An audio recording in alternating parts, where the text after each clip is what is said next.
spit on him. The star player ejected just 6 seconds into the first game of the season. I got no idea what he's thinking. And guilty of first-degree murder. the monster-in-law, convicted of hiring a hitman to kill her son-in-law, loses it. Mrs. Adelson, control yourself. Plus, eyes on the road, please.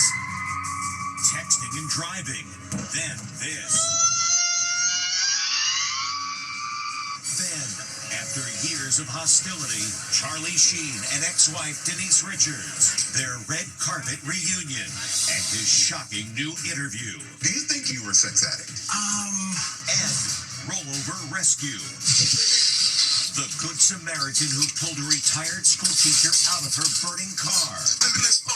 Exclusive. Reunited for the first time with the hero who saved her life. Thank you so much. Then, COVID confusion. What happened when we tried to get the COVID vaccine from one end of the country to the other? I'd like to get a COVID vaccine. Is it possible to get it today? Plus, look who's back. Hey, Inside Edition family, it's Deborah, and I am now at my new home. Deb's new game show. Now, Inside Edition with Eva Pilgrim.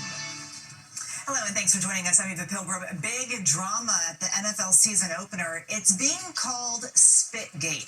A Philadelphia Eagles star spitting on the quarterback for the Dallas Cowboys. As Ann Mercogliano reports today, both players have very different accounts about what went down.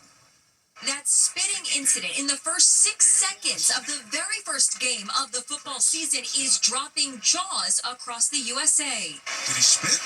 One of Philly's star players is in the spotlight for all of the wrong reasons. The game had barely begun when Philadelphia Eagles player Jalen Carter was ejected for spitting on Dallas Cowboys quarterback Dak Prescott. Unsportsmanlike conduct. The commentators couldn't believe it. Whoa, 15-yard penalty. Whoa. But is there more to it? Eagles star lineman Jalen Carter was ejected for what's now being dubbed Spitgate.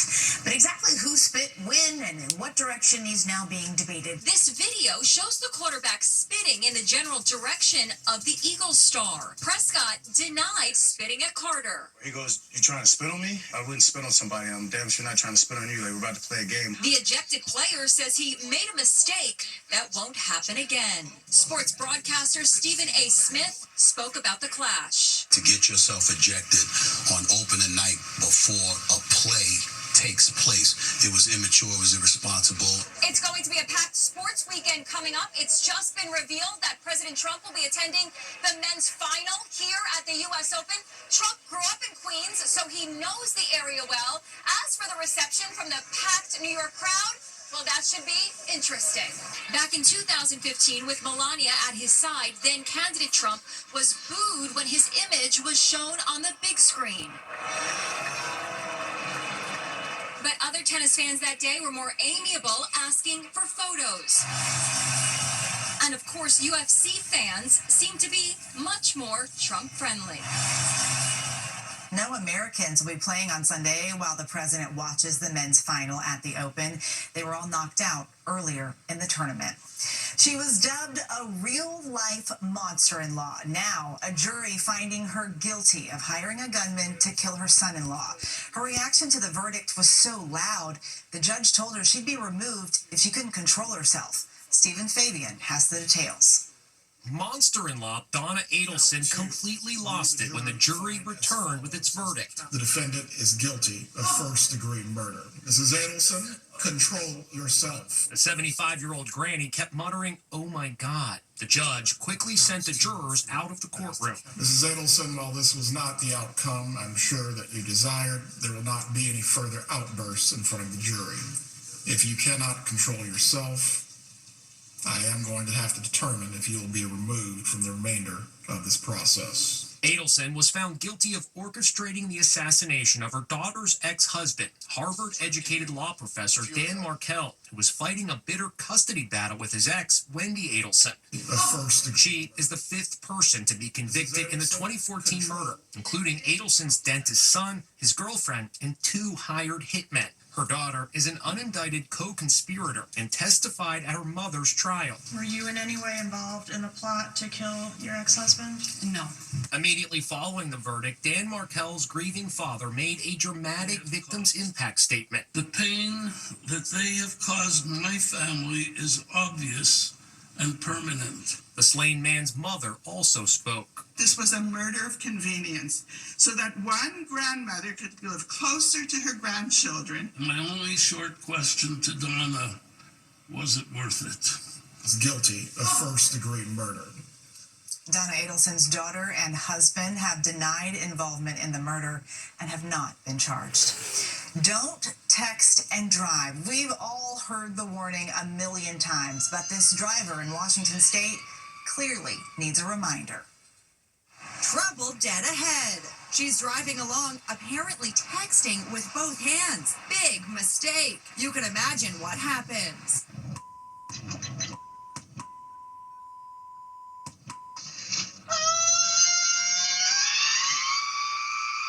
Another camera shows the accident from a different angle.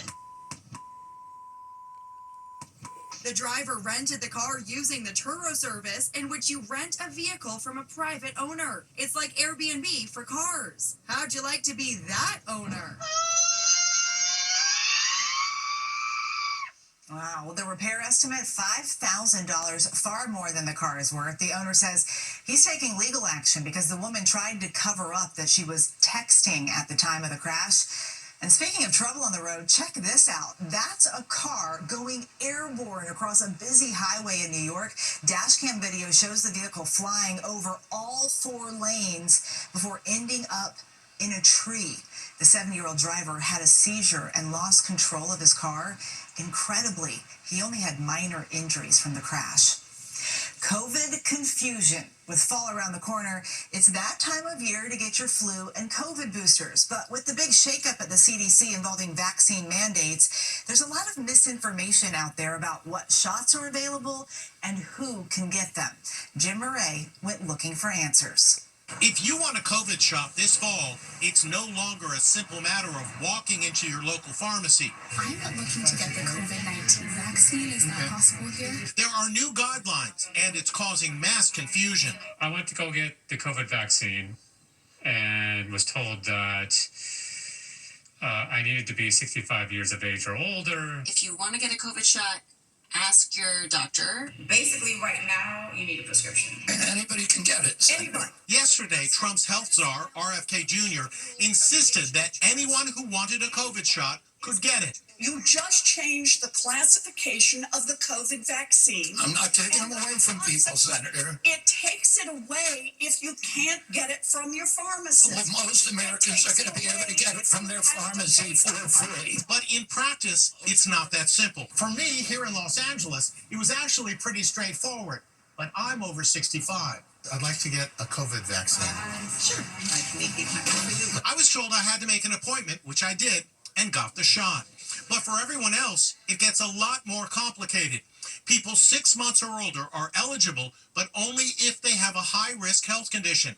We sent Les Trent, who's 64, to a pharmacy in New York to see if he could just walk in and get the COVID shot. So this nationwide pharmacy told me that as of today, if I wanted to get a COVID vaccine, I would need a doctor's prescription. We also sent producer Lauren Lavelle, who is 28, to New Jersey. I'm looking to get the COVID-19 vaccine. Is that possible here? COVID-19, the newest one, is for 65 over. No dice. And it's being reported that later this month, RFK Jr. will release a report potentially linking autism to pregnant women taking Tylenol. The maker of the widely used painkiller says there is no link and it's safe, but after the news of the report, the company's stock fell more than 14%. Together again. That's Charlie Sheen and his ex-wife Denise Richards reuniting on the red carpet almost 2 decades after their messy divorce made headlines. It's a head-turning moment between Charlie Sheen and ex-wife Denise Richards as the pair hugs on the red carpet. 20 years after their bitter divorce, Denise is standing by Sheen's side at the LA premiere of his tell-all Netflix documentary, a.k.a. Charlie Sheen. Shame is suffocating. The stuff that I plan on sharing, I had made a sacred vow to only reveal to a therapist. there going to be anything off limits? No. He spoke about his life today to GMA's Michael Strahan. Do you think you were a sex addict? Sure, probably, yeah. Among his new revelations, Charlie Sheen, a notorious womanizer, says he had sex with men. You say sex went hand in hand with your drug use. It did, yeah. Wanting to try, as you framed it, quote, other side of the menu. That's sleeping with men. But you said you're being honest about it now. But why did you keep it secret for so long? Because there was another element to it that it did come with a tremendous amount of extortion.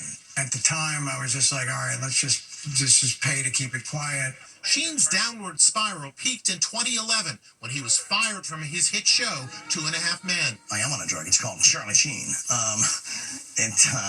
It's not available because if you try it once, you will die. Your face will melt off and your children will weep over your exploded body. What do you think when you look back there? Do you recognize yourself? I don't know who that is. And that's not a cop-out. Or I don't know what part of me that came from. It's weird. It's like there's a possession going on. Winning! Sheen says he's been sober for 8 years. The documentary, a.k.a. Charlie Sheen, premieres on Netflix September 10th. Well, there she is. A new Miss America will be crowned this Sunday in Orlando. Allison Hall spoke with some of the contestants hoping to wear the crown. Who will be the new Miss America? Could it be Miss Colorado, Gabrielle Gramont? She's a former hockey player. I decided to take my strength and my grit that I've gained from hockey and combine it with my passion of being graceful and poised and bring it to Miss America. Miss Rhode Island, Alexia Rodriguez, served in the National Guard. She was a foster child before being adopted. And Miss Florida, Paris Richardson, is a former college cheerleader. The new Miss America will be crowned on Sunday. We're used to seeing Sydney Sweeney like this. Red hot, the Hollywood it girl. But this is Sydney Sweeney in her new movie. She's unrecognizable, playing boxer Christy Martin. She gained 40 pounds for the role. Sydney is already getting Oscar buzz for her performance as the boxer who was the victim of domestic abuse. And Cardi B stands in the middle of a busy street in LA selling her new CD, as only Cardi B can. Earlier this week, she was cleared of assaulting a security guard. Just because I won the verdict, guess what? I still gotta pay these lawyers. So if you could donate $9.99, these would be costing $9.99. Please buy these. You know I'm a single mother of 3. Very funny, Cardi B. Hey, those are advanced coffees. Cardi B's new album doesn't officially come out until September 19th. Next, Rollover Rescue. The Good Samaritan who pulled a retired school teacher out of her burning car. Exclusive. Reunited for the first time with the hero who saved her life. Thank you so much. Plus, look who's back. Hey, Inside Edition family, it's Deborah, and I am now at my new home. Deb's new game show. Inside Edition with Eva Pilgrim. We'll be right back. It was a dramatic rescue. A woman pulled from her sunroof after a fiery car crash. Now she's meeting her hero. There's a woman trapped in that burning car. It happened when she was driving home from a camping trip. Retired teacher Mary McLeod says she dozed off behind the wheel. She careened off the road. Her vehicle flipped and burst into flames. I was feeling very relaxed and I fell asleep. I felt myself just kind of go woozy, and the next thing I knew, the car was spinning. With Mary ensnared in the car, a passing motorist saw the accident and grabbed a fire extinguisher from a cop who just arrived on the scene. Risking his own life, he rushed to the flames, pulling Mary to safety through the sunroof. I remember someone saying, and it was a male's voice, "Get her out." I mean, with such force that it seemed like a split second I was out of that car. After 2 weeks under heavy sedation, Mary woke up to discover she had burns over 20% of her body. After enduring 2 skin grafting surgeries, she left the hospital after 41 days. I had second, third, and fourth degree burns to different parts of my body, back right shoulder, my elbow and upper right arm. But I'm here, and it's not insurmountable. With Mary's hands badly burned, her daughter Rashida has become her full-time caretaker. I have to cut her food. I have to hold her water. I have to sort out her medication. I have to give her medication. I have to change her dressings. So, what became of the brave hero who saved Mary's life? Here he is, 23-year-old Nathan Felix, about to meet Mary for the first time since the crash. Greeting Mary in her living room, it's finally time for a long overdue hug. Oh my God, I'm good. This is crazy. It is crazy. I'm so glad to You finally just meet happened you. to be coming by that night, That was perfect or that timing. morning.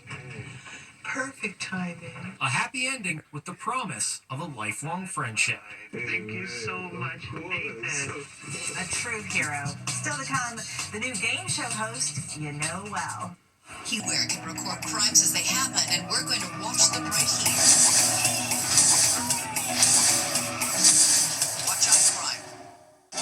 You're watching New York 55.